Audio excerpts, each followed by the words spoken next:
Hi everybody, I'm Jared Pike. This is Shell Point Today for Monday, September 2nd. On today's show, we explore recycling at Shell Point and how making an impact for the environment is now easier than ever. We'll also meet one of the therapy dogs featured in this month's Shell Point Life magazine. His name is Chobi. But first, today is Labor Day, which means all Shell Point offices are closed today, including the medical center and the pharmacy. Everything will reopen for normal business hours tomorrow. It also means that there is no sign-up today, since no one will be at the service desks.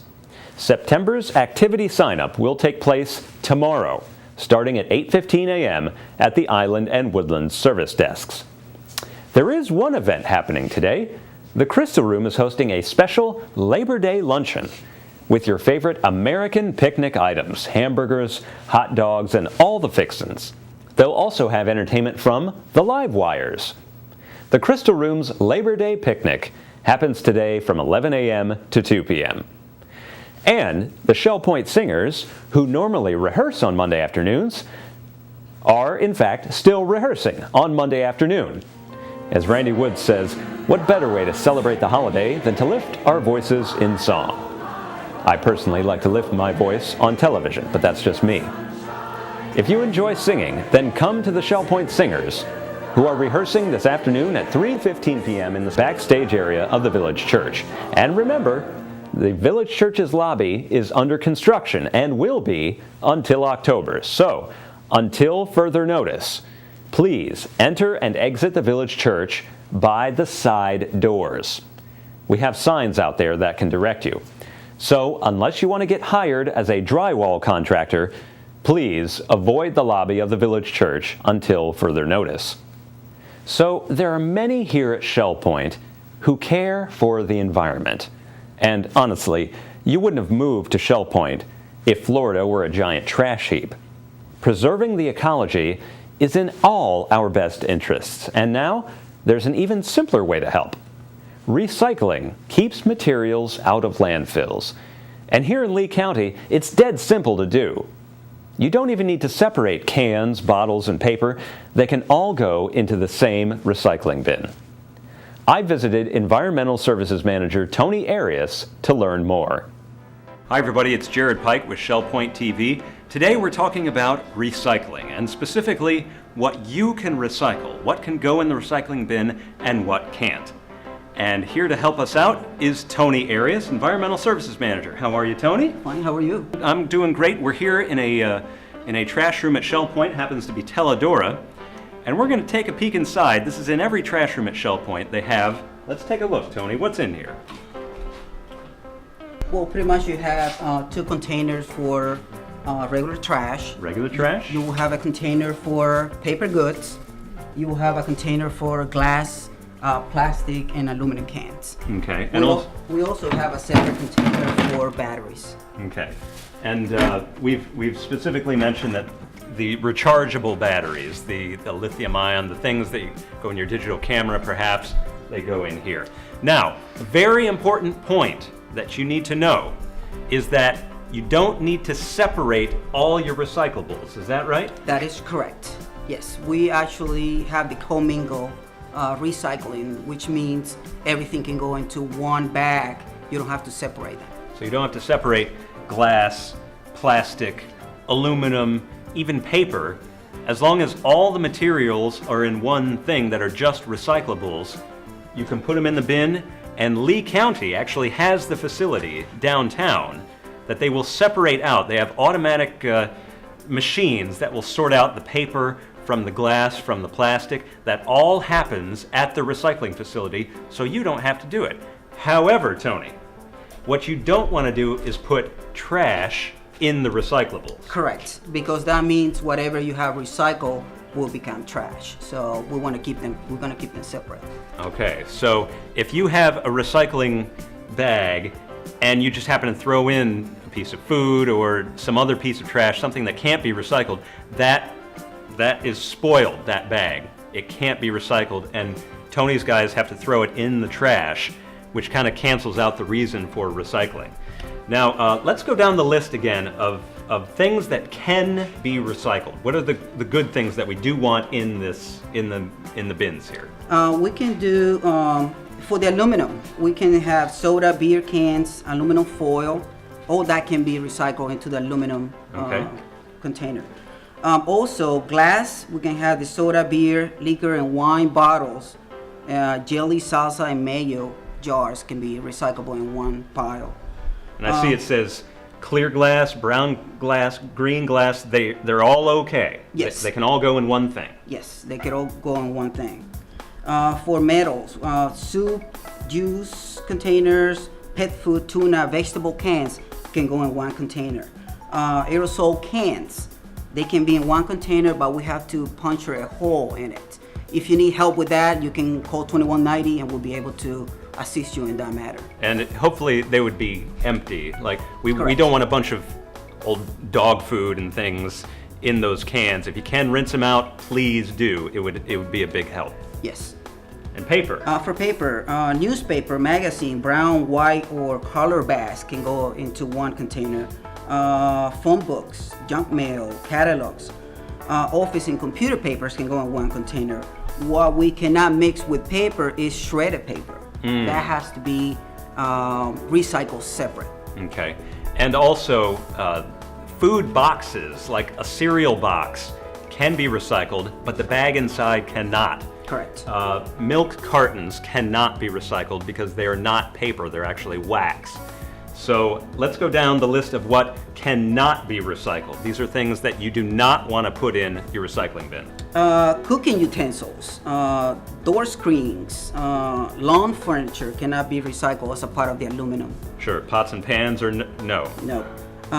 Glass, medicine bottles, dishes, drinking glasses, windows and mirrors, cookware cannot be recycled. Okay. Metals, tools, car parts, license plates, and cutlery cannot be recycled. Okay. Then again, the shredded paper, wax paper, or juice boxes, and juice boxes, milk cartons, and egg cartons are also no good because they are made of styrofoam or other materials. Correct. Plastic bags I saw on there. Talk about those. Yeah, plastic bags cannot be recycled. Pool chemical bottles, motor oils, and antifreeze containers, we cannot recycle those. We actually have a program so we can recycle those the proper way. Okay, so if you've got materials like chemicals or oils, call 2190-454-2190. Correct. And Tony and his guys can come out and pick them up and put them in their proper place. So, paper bags, yes. Plastic bags, no. No. And this list is actually posted in the trash room. You can see right here, every trash room has a laminated sheet where they post the recycling guidelines. If you have any questions about it, check the sheet. Or you can always call the call center, and you guys would be happy to help them, right? Correct. You can call the call center 2190, and you can request a copy of this. I will be happy to provide it for you. Okay, so recycling at Shell Point, it's actually pretty easy. Just dump all your recyclables in one bin, in these top bins, not in the trash bags, but in these bins that are here. And we will send them to Lee County, and they will all be recycled. So, for Tony Arias, this is Jared Pike, Shell Point TV. In this month's issue of Shell Point Life magazine, we share the stories of some of the therapy dogs that visit Shell Point on a regular basis. One of the best known in the Larson Pavilion is Chobi, whose name is short for Okeechobee. Chobi belongs to nurse manager Allison Brown, and her mother, Shell Point resident Bobby Brown, recently shared with us a day in the life of Chobi. Well, this is Chobi, and Chobi is a therapy dog. He actually is a multi-generational Australian Labradoodle. These dogs first appeared in Australia, I believe this, in 1955. And they became better known in 1988 when an Australian breeder crossed the Labrador and a standard poodle at Guide Dogs Victoria. So they originally started out as guide dogs in Australia. Now they're widely used around the world as guide dogs, assistance dogs, and therapy dogs. They're highly intelligent, friendly, and very energetic. And they have an affinity for water, and they're very strong swimmers. Their size depends on the size of the poodle that the Labrador is bred with. So they normally use the standard poodles or the miniature poodles. So his lineage is the miniature poodle. But also in Australia, way back, they did mix some spaniel in. So that gives them that kind of spaniel-y, those eyes, those spaniel eyes. Their coats are divided into 3 different categories. There's a wool coat that looks it's very tight and curly like a poodle. Then the last kind of coat is the hair coat, which is very similar to the Labrador, with some wave to it, maybe a little bit of curl. These dogs do not shed, and they're allergen free. So that's why they make such good therapy dogs. Now Chobi, I have to read his resume. He has a very extensive resume. He is actually 3 years old, and he started his classes at 3 months with the AKC puppy socialization. Then he went into basic obedience. From that, he graduated into basic agility. Then he went from basic agility to rally obedience. Then he became an AKC certified canine good citizen. So he's finished his AKC good citizen certification. Last but not least, he then went through the Therapy Dog Incorporated training and observation, and that training included his obedience instructions. And then he actually went to Lee Memorial Hospital on 3 separate occasions to be observed. And they take these dogs into the orthopedic wing, the orthopedic floors and the neuro floors, so they can see how they react with big heavy equipment like walkers and wheelchairs and things that go bang and bump. And if they pass that, then they become certified. Now he's currently also still doing his agility classes. He loves agility. That's where they run through tunnels and go down slides and things like that. He really is my daughter's dog. And my daughter's name is Allison Brown, and she's the nurse manager, assistant director of nursing on the 3rd floor of the pavilion. And Allison became really interested in these dogs way back in the early 90s and finally was able to acquire Chobi just 3 years ago. So he lives in an adult home. He's not had children, they have no children. So he's very comfortable with adults and seniors. He really interacts very well with adults. So Allison is his owner, his trainer, and she's also a certified handler. And she has given me the privilege of going through the certification for handling therapy dogs so I can take him for his visits at Shell Point. And he comes here on Thursdays. He gets dropped off at my apartment early in the morning, and we visit assisted living, and then we go to the pavilion in the afternoon. And then at the end of the day, his mother picks him up and takes him home, so it's very nice to have a grand puppy. I don't have any other responsibility for him unless I go away, and then I get to take care of him. I can't tell you the joy this dog brings to the people who visit with him. We've had residents in the pavilion who really want him to do a paws up on the side of their beds. He's trained to do that. He's also trained to not do anything that is not acceptable. He's only able to do things that he's invited to do. So he's very calm, as you can see, but when this uniform comes off, this is a Therapy Dog Inc. uniform, and he has to wear his tags. We are both insured. We have to have insurance to do this program. It's all volunteer. It's nationwide. Their response is so heartwarming. Because he's such a gentle soul, I love you. Yes, I love you. Is that your He gives me a kiss right there. He kisses you a lot, doesn't it? He allows everybody to touch him anywhere they want to touch him. I mean, people love his tail because it looks like a feather boa. They like to touch his hair because it feels like silk. It actually feels like silk. And he lets everyone touch him. And when you see the faces of people touching him, it's priceless. They just feel so good. And many times they will tell you stories about when I had a dog. And it reminds them of years ago when they had a special dog or a special pet in their life. And they really resonate with him. They just love to touch him and love to feel him, and he likes it too. I mean, there's no issue with that. When he gets through with his work day and he takes his uniform off, he just becomes a dog again. And he goes home and he plays a wicked game of soccer in the backyard. He's a big soccer player.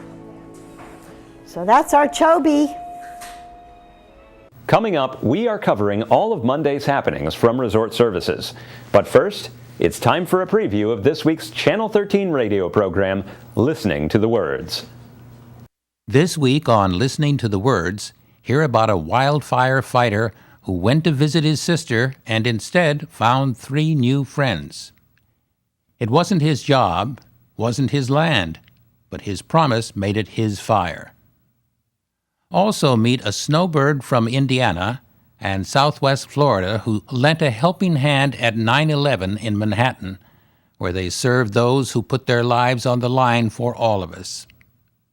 And put yourself in the shoes of 3 different people who learned what it can mean to perform an act of kindness. If you're in a mood to be moved, you'll find Listening to the Words every day this week on Shell Point's Channel 13.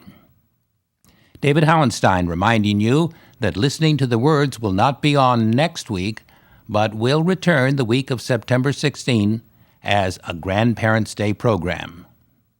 Welcome to the Happenings segment of Shell Point TV. I'm Bev Chandley, and this is Suzanne Savada, and we want to wish you a very happy Labor Day, and do remember that the administrative offices are closed today.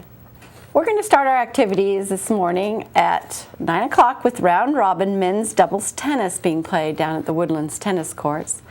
Then at 9:15 we have billiards in the Resident Activities Center. Also at 9:15 we have pottery with instruction down in the pottery studio.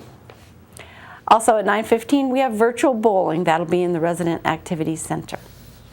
10:30 is the time for the Disciple Men's Bible Study Group. They'll be in the game room of the Woodlands.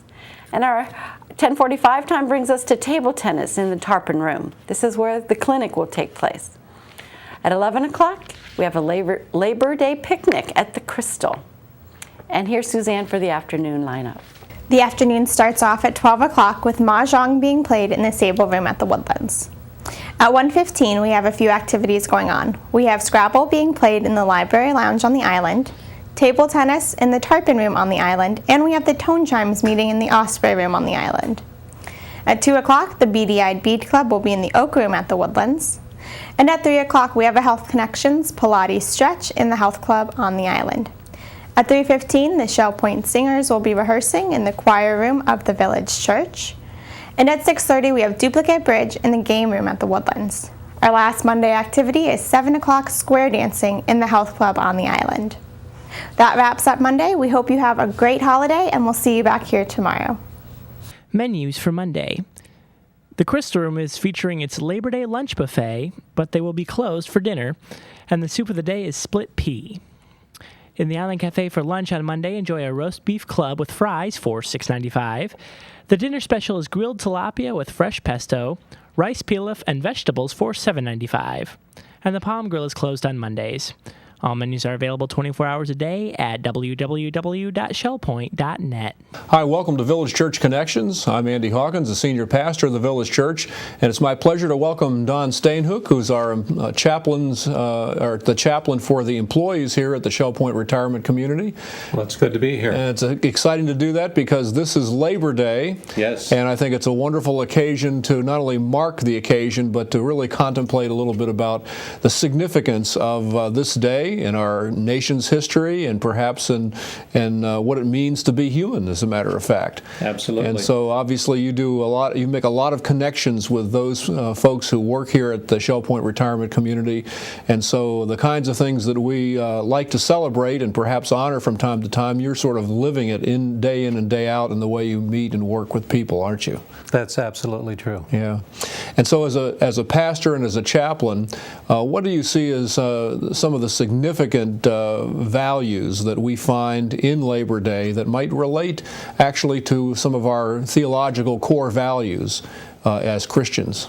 Well, first of all, even before man fell into sin, we were given a garden to take care of, so that work is not the curse of God, it's a blessing of God, an opportunity to be productive and to be creative and to make a contribution. And as I work with employees, the employees that have great satisfaction in their jobs, for the most part, do so because they find meaning in what they do and they feel that they've really accomplished something at the end of the day. I think there's always a tendency to think that in terms of Christian theology, that the fall seems to have made things difficult. But I really do appreciate the fact that work actually came before the fall. So it must mean that work is integral to who we are as humans. Absolutely. I think, for instance, and I know that if I give specific examples, people are going to say, why did I pick on him or why did I pick on her? But I think of Steve, who runs the landscaping department here at Shell Point. First of all, he has an innate love of plants as part of God's creation. Yeah. And when you ask Steve what appears on the surface to be a simple question about a specific plant, you need, for the most part, to be prepared to get a complete answer, which is going to take time. But as I've observed Steve over the years, he realizes that his job is not only to take care of the ecology and the plants and the landscaping, he's also entrusted as a mid-level manager to develop his people. And Steve does an excellent job of that.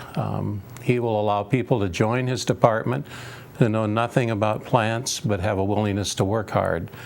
And he has an educational program so that they can get different awards for different levels of knowledge in taking care of plants. And as I look at Steve, he takes good care of the landscape, he enjoys his work, he makes a contribution, and he develops the people that God entrusts to him. And to me, he is one of many outstanding examples here of Shell Point that do that. Yeah, absolutely. And so there are a lot of different dimensions of our human nature that really do flourish in that kind of context. I'm reminded that unemployment is a problem, not simply because people need money to make a living, but there's something integral and human about needing to engage in work that gives us a satisfying life. And the example that you just gave is a person who not only knows a subject matter, has developed an interest in it, has progressed in his knowledge of it, wants to impart that knowledge to others. There's an intellectual kind of layer that he brings to the table, a care about other people who are engaged in labor. There's a whole lot of what it means to be a human being invested in the labor that someone like Steve gives. And I know, too, that in my career there are times when I was in school and I did jobs just to put food on the table. It was not a career, but it put money in the bank and it put food on the table. But I encourage people to find that niche where they can use their God-given gifts so that at the end of the day, they have flourished personally, they've contributed, and they can take some pride in what they've accomplished. You know, it occurs to me that human beings find it remarkable that and dignifying that part of our humanity is to work, and that's probably because we're made in the image of God, and God worked, didn't He? Yeah.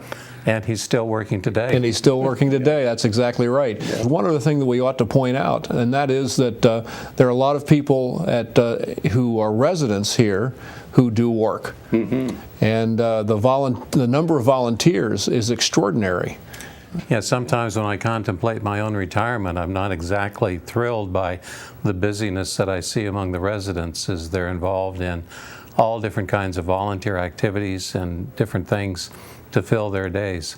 Yeah, but it's more than just filling days, though, isn't it? For a lot of them, they are really contributing significantly, and it's almost as if in retirement we really can't shut down that desire to demonstrate and illustrate that dimension of our humanity, that we still want to engage in labor as long as we can. Absolutely true. Yeah, we trust that we do those things for the glory of God, and I know that that's your disposition and mine as well.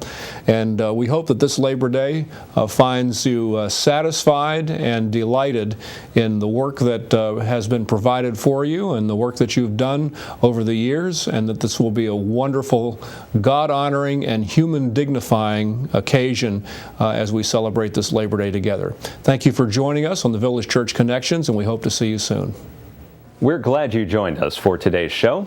Tune in tomorrow as Tim Lockridge gives one final notice about an opportunity for you to change your ShellPoint contract to include a refund option.